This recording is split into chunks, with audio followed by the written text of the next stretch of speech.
The time that you are unhappy in a certain place, in a relationship, in a situation, that time will not come back.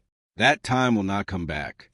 People, it is very sad that we have to spend our entire lives in a relationship that does not take us forward, that only got stuck working in a place that has nothing to do with us. If you don't like it, what do? Is it cruel? That time will not come back. It is interesting because we have already talked about this so much, haven't we?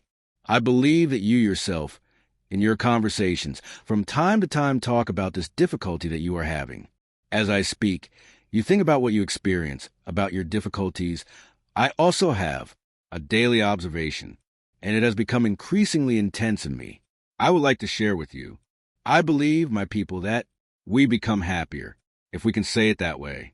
You know that I prefer more the concept of fulfillment than the concept of happiness. Sometimes the concept of happiness, when it occurs to us, it comes very empty, right? And we end up limiting happiness. Some moments. No, I'm not talking about that. I'm talking about feeling satisfied, even having problems and difficulties in life. Because sometimes the way people understand happiness excludes the difficulties of life. And that's not true. No one can live without the difficulties of life. And that doesn't stop us from being happy. When we talk about human fulfillment, it seems like we understand difficulties as indispensable parts in our life. So I feel more fulfilled to the extent that I have a good relationship with time. How am I spending my time? How do we have difficulty dealing with the present moment? You can see we are increasingly like this. If this was already a characteristic of other times, of other eras, can we say that we are practicing a lot this inability to deal with the present? It has been a constant in ours. As I speak, you think about what you live, about your difficulties too. You can see we are hardly ever fully present in what we are doing. We are hardly ever fully present in the place where we are. For example, it could be that I am here talking to you, but my heart is already back home, which is where I would like to be right now.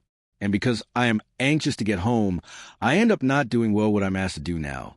So I plan my schedule in a way that I'm never where I am. I'm never where my body is. That's strange, right? It seems like we don't put our whole self into what we do. I'm not telling you that this is happening to me right now. On the contrary, I'm very pleased to be here. I feel happy to be here. Talking to you about our difficulties. Do we need to put our heart in order to reflect? We need to reflect on the life we live. So I feel very pleased to have this space. I feel extremely happy to be here. But I can't deny that in many moments of my life, I'm not where my body is. I'm not where they are, because my head is far away. And when I say that I'm not here, or when I'm there, I'm not there, it's because my thoughts are in another situation. This week I was talking about this. We're talking to someone, and they're on their cell phone. Sometimes we're talking about serious things, important things. And what about the other person in turn? Instead of being with us, listening, looking at us, because it's important for us to look at the other person while they're talking. We're far away there, talking to another person, taking care of another situation that doesn't exist. That person is right there in front of me. This is disrespectful, right? And many times in our family relationships, this habit becomes socialized. If you complain, the person still says, "But I'm paying attention to what you're saying, right?" They're paying me a little attention. But there is no attention that I would like to have to deal with that subject. Of course, if it is a trivial subject, but if it is a situation in which I need the other person's attention, it is a lack of respect for the person speaking. But we are like this. We are having difficulties staying where we are. And then, my people, we begin to create an inner indisposition that can even become an illness. For example, illnesses caused by work are closely linked to dissatisfaction. The person is dissatisfied. They go to do the time. There is no satisfaction in doing what they do, in working in what they work. And consequently, it generates emotional discomfort that sooner or later, history, in the most diverse forms, psychiatric imbalance, or even physical problems, because our emotional dissatisfactions have flowed into the body, is in the body, that everything or even physical problems, because our emotional dissatisfactions have flowed into the body, is in the body, is all this happening? So I have a bad situation occupying my mind. My mind, because it is under the power of a bad, oppressive thought. It ends up creating dysfunctions for the rest of the body. Our entire organism, all of our functioning is intimately linked to the brain, right? Which is where everything happens. It is where our emotions happen. I've said this here several times. When we want to talk about affection, we use the metaphor of the heart. Oh, my heart is very hurt. My heart is wounded. In fact, this is just a symbolism. We get hurt in the brain. It's the thought. This is where everything is planned. It's where I know that I am me, that you are you. It's in our brain that we have the emotional information, and all of this sends a message to the rest of the body. So there are many emotional dissatisfactions, fruits of the strange way of living, which have repercussions on our body. And why do we make favorable decisions, my people? What do we put off so much if we already know that we are sick because of our strange relationship with time, of never being where we are, or sometimes of postponing decisions that would change the way we deal with time? Yes, because there is no other way to deal better, to change the relationship you have with time other than by making decisions. I've given this testimony several times, but it never hurts to say, when I got sick, I had to take medication. After 20 and 30 days, I was already more balanced. The medication made me feel better. And who has had panic syndrome now? This burnout syndrome. Depression knows exactly how much we really need medication. Medication is essential because sometimes what we are lacking is chemistry. The body, because of the stress we experience, we do not have the hormone production we should have. We do not have it. It is because of our irregular, careless diet.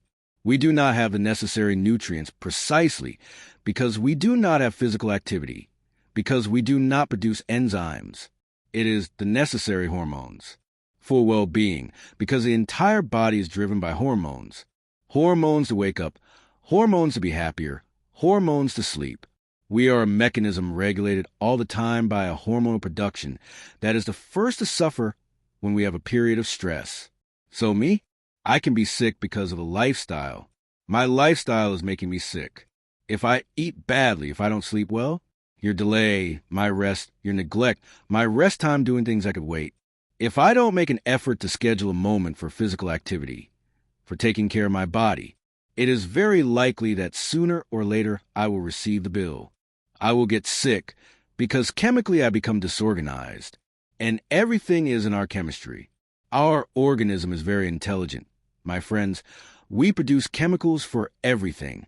But if we neglect the care we have with color, unfortunately, the organism cannot, for a long time, right? Change what we need to stay well, for us to stay well. So when I got sick and I got better that the medicine did and I brought it, the first decision, and I think it was the most sensible one, was, since now the medicine has balanced me, I would make the necessary decisions to interfere with what is making me sick, and what was making me sick that was clear as day. My life contains the way I was dealing with time. I was definitely not born to live in a rush that I was living. It is not typical of my way of being. Do you understand very well what I am saying to people who cannot live any other way? The rush is no problem for them. They like it. Not me, my people. I like to stay. I enjoy staying. But suddenly, I had a life that did not allow me to stay. I was always going here and there. I lived life for years, more than 10 years in this lifestyle. So, the moment I felt capable, it is the moment I felt more balanced, I could say. I went to make the decisions. What if I did not make the decisions? I would not be being fair. With me, with my medicine, with the doctor who follows me, with the friends who are interested in my recovery, with my family who is worried about me, with those who are really worried about us. Because it is not because the family is worried about us. In fact, a good part of the people in our families sometimes interpret us as ATMs. Remember us when we need money? I am talking about those people who are really worried about us. They are interested in our well-being. To be fair with all this, Then I went there to the Board of Life and said, this needs to be changed here. Abide. Because if not, I will stay. I fell asleep. Not even asleep, right? All the time, isn't it? Numb. I'm numb because of the effect of the medicine. I'm feeling good, and I'm going to continue living with the reasons that made me sick. It's not smart. It's not smart to continue living. Provoking what made me sick. What sooner or later. The medicines lost the ability to do to me what my attitude should do. And of course, later the medicine aided by an attitude that changes life. It works wonders in us because it's not working alone. And you're not judging that medicine. The responsibility to cure you? Why do I say all this, my people? What we are all very sick physically, mentally, and emotionally.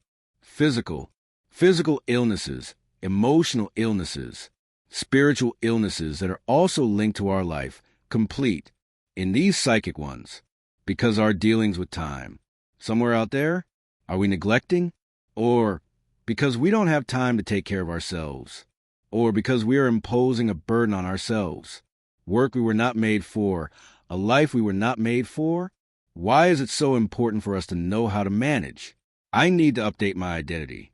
I need to look at myself, at my essence, understand everything that surrounds me, what my choices are, what I have done, and very honestly tell myself if everything I have done really has anything to do with me.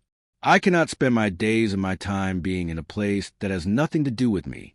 People, it is very sad that we have to spend our entire lives working in a situation or a place in a job that has nothing to do with us. Is that why you who are there with children? In the process of choosing what they will do with their lives, let your children express what they like. Gone are the days when we forced our daughters to go to college because that was their father's profession. That is your mother's profession, and you were very proud of them. Okay? Keep that joy, that pride you have in your parents, but don't force your children to live the life you would have liked to have lived, because that's how you deal with time. That time won't come back. The time you spend being unhappy in a certain place, in a relationship, in a situation, that time won't come back. That time won't come back. And make the decision that's good for you. And consequently, you benefit the people around you because happy people don't bother others. You can observe the most difficult people, those people who are always upset with their own lives. They have difficulty seeing the joy and happiness of others. They are heavy, difficult people because they are not happy with their time. So, dealing with time, wisdom in dealing with time is essential for what we have, the satisfaction of realizing that you are in the right place, doing the right thing. Nothing can be greater than this joy, my people, knowing that we're doing the right thing, because you will face difficulties, but you face them with joy.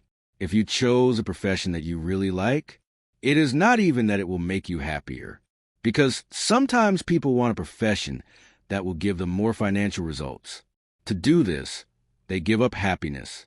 Even though our children are much freer to do this, I notice that these younger generations are much more interested in being fulfilled, happy, than accumulating money. The real ones look at us. They look at their parents who worked their whole lives and did not even have time to enjoy the results of their work. I do not want to live with criticism. So, how many parents today are having difficulty passing on their businesses to their children? Because they look at their parents?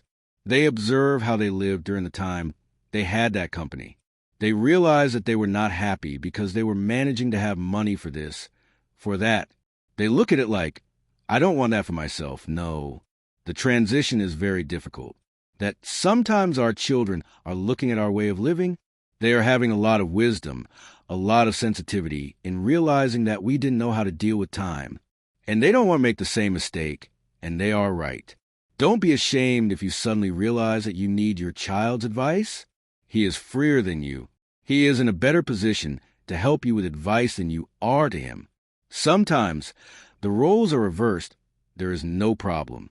Sometimes your child, already this is enjoying a freedom, a courage to be who he is, that even bothers you. Does it bother us? And when we can't achieve, the best of us, we have a tendency to want others not to achieve the best of them either. So there are a lot of young people who are managing to live responsibly. I'm not talking about debauchery. I'm not talking about actually taking human achievement seriously. I was born for this. Don't reach the best of them. So there are many young people who are managing to live responsibly. I'm not talking about debauchery. I'm not talking about actually taking human fulfillment seriously. I was born for this. I want to work with this. I don't care if I'm going to earn less. I know it's against my Father's will, but I want to do what gives me pleasure, what gives me satisfaction. And you, rest assured, because where it gives satisfaction, he'll find the difficulties. Because sometimes we have this speech, right?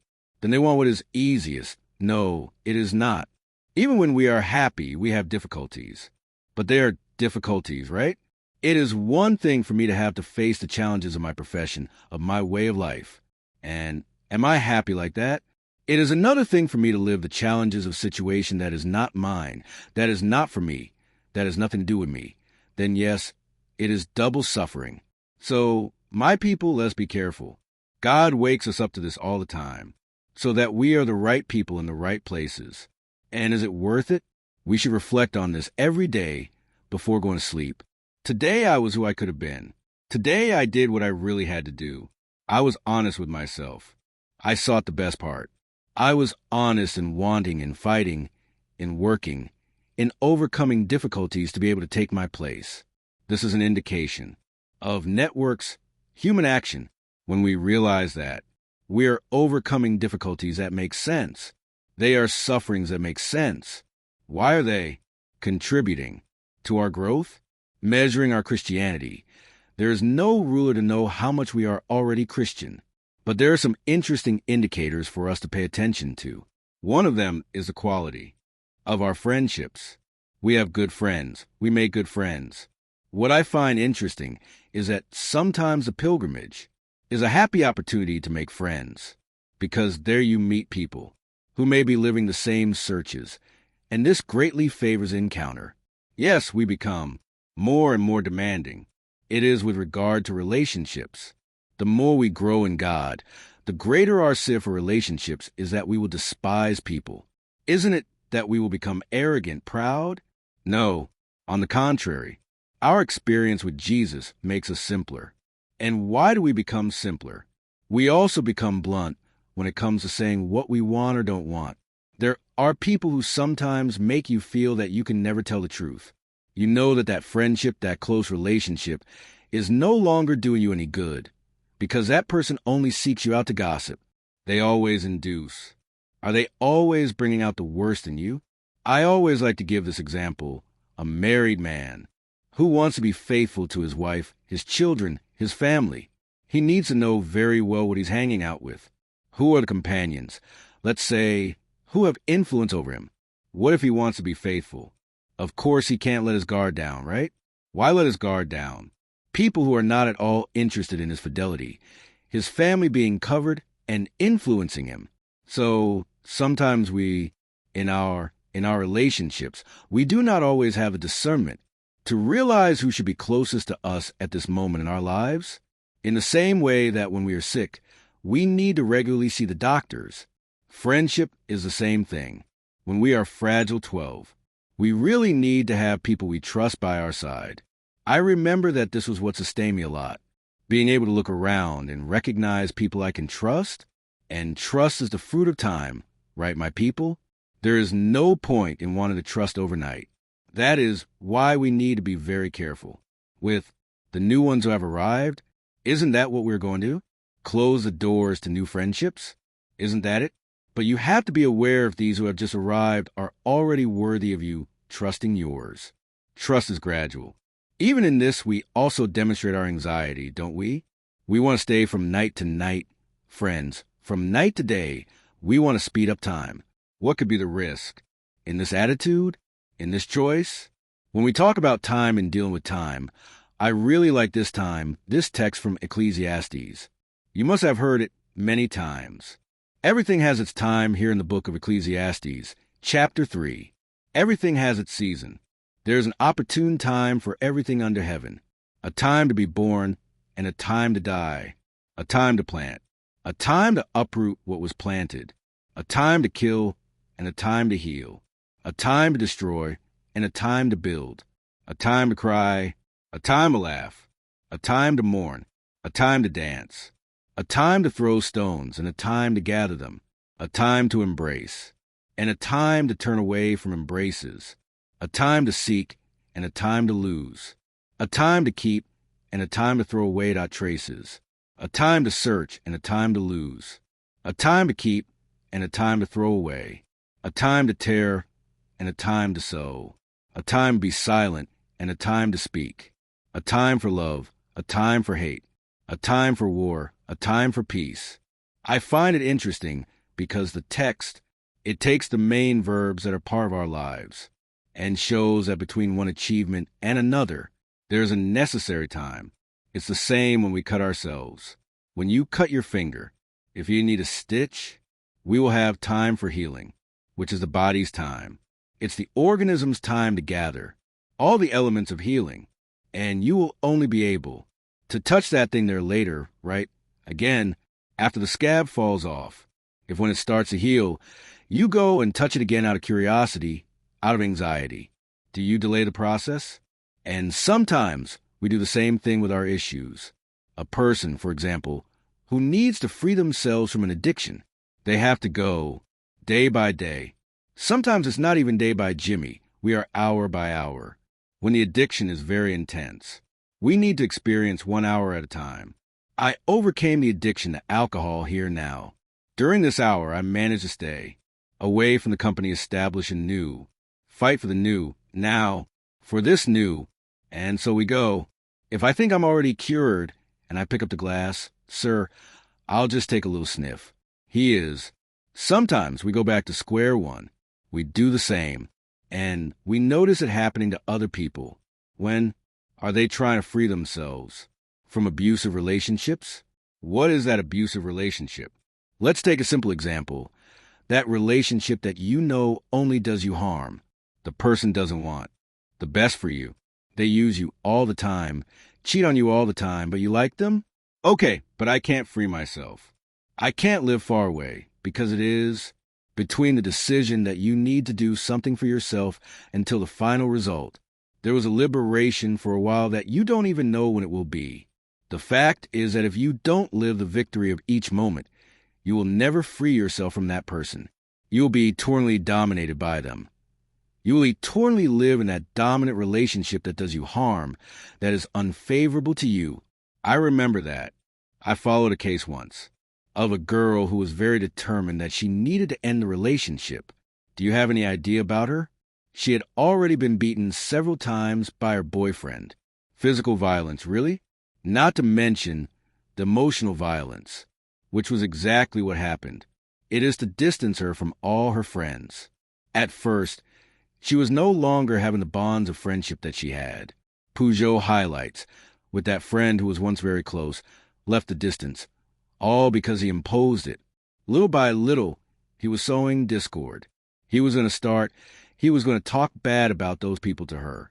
Anyway, he wanted her to be unprotected, because a friend can warn her, right?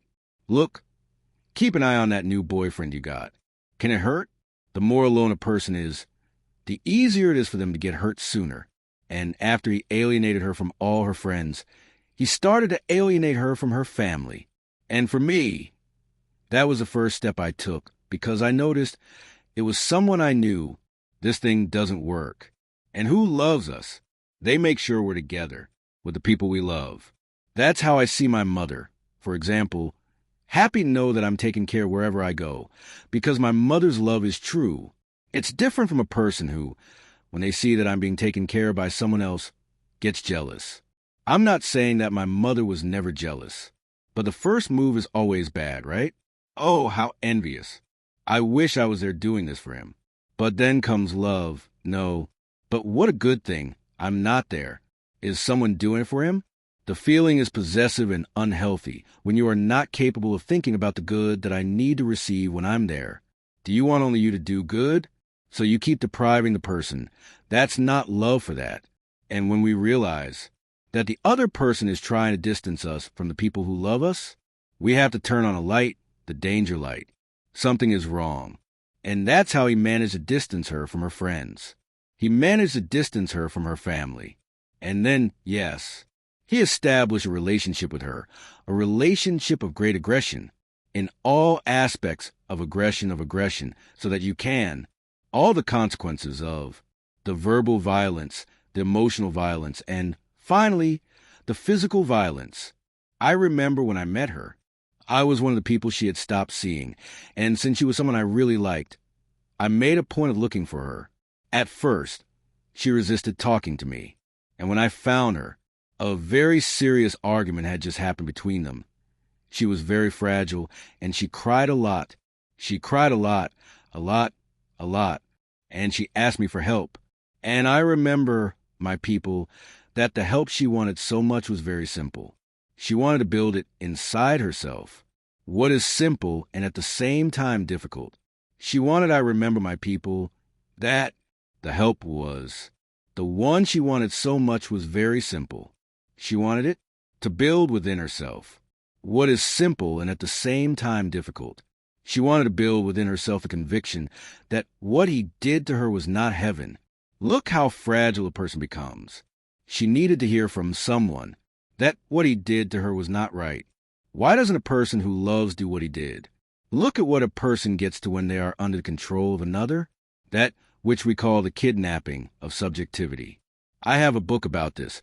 It's called Who Stole Me From Me. That's not it. Why do you need someone to tell you this? If you already know, she was worth it. You need to believe. And I don't believe in myself anymore. I need to believe. I need to hear this every day. I need to talk about this.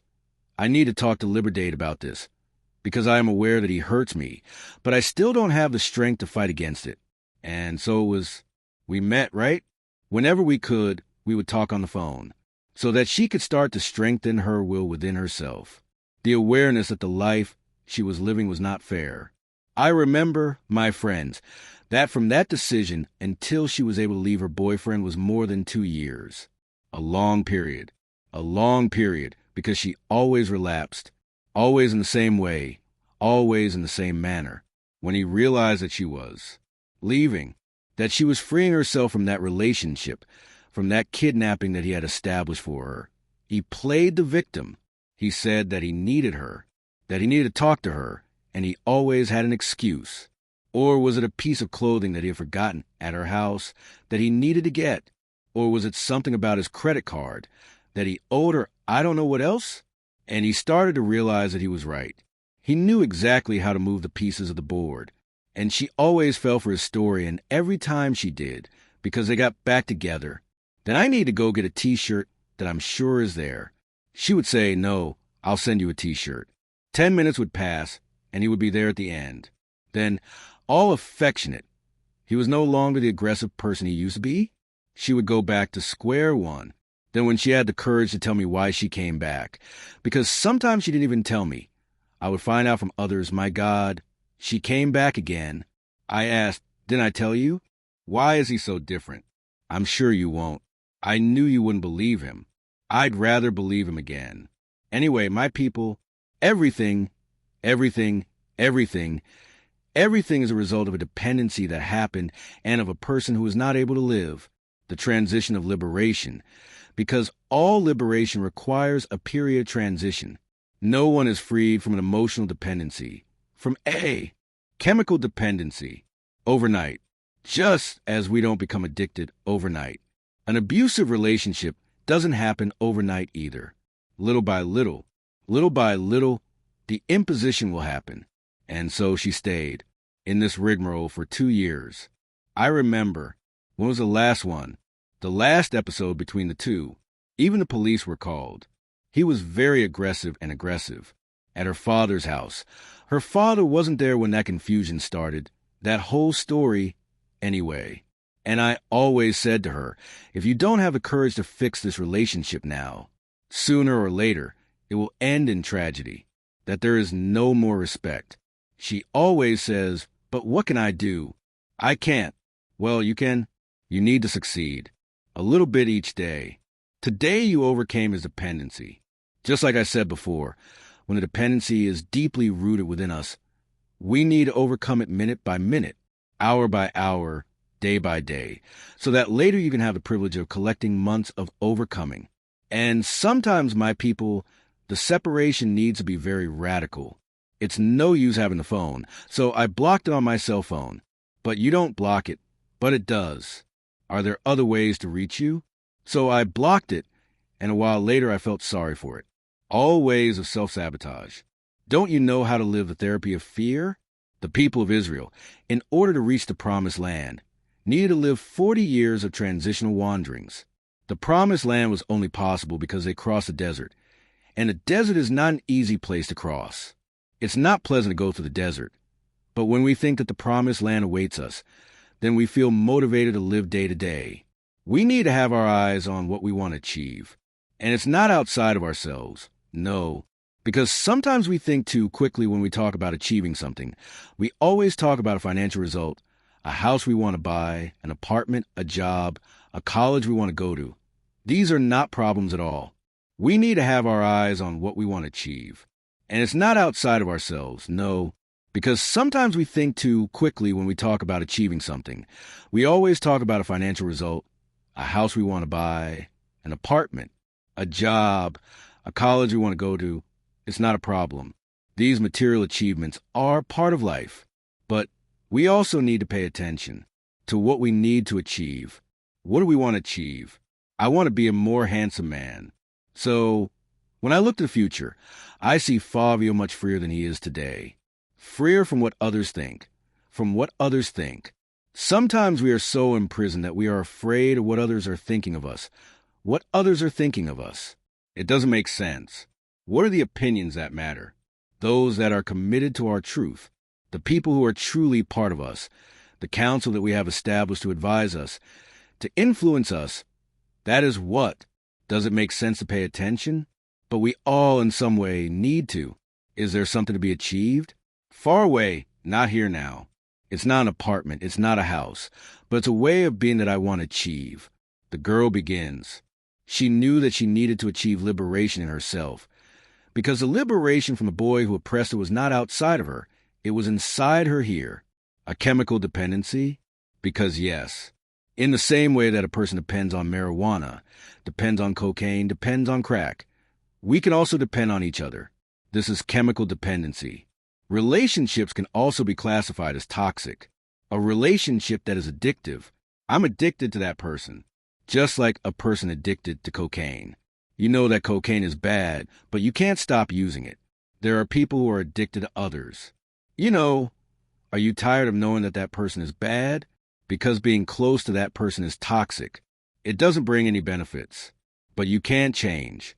So, what we need to achieve isn't outside of us. It's here inside. I need to cut out this slime that hold me back. I need to be free. And it was interesting because that girl fought hard with a lot of difficulty. It wasn't easy. At the end of it all, she managed to get that boy out of her life. And he tormented her for a long time.